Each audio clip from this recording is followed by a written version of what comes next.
Today's service calls is for a Blomberg dryer. The complaint is it's not heating.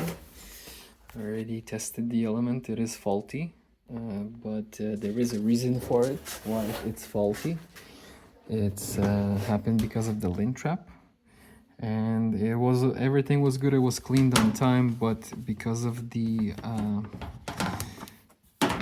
fabric softener, there's a buildup over here that forms over years, and if it's not cleaned, then it will restrict airflow and potentially blow the fuse on the element. So we'll be replacing both of these parts, and also doing annually vent cleaning. So I have everything set up already, and we will be doing parts replaced, and also replace the inlet hoses to metal graded ones that never need to be replaced, basically.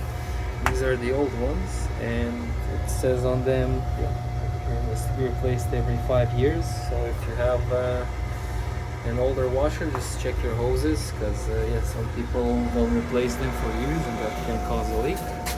Also, this was plastic, now it's aluminum. Good on heat, and then it's less chances of having any other issues with it.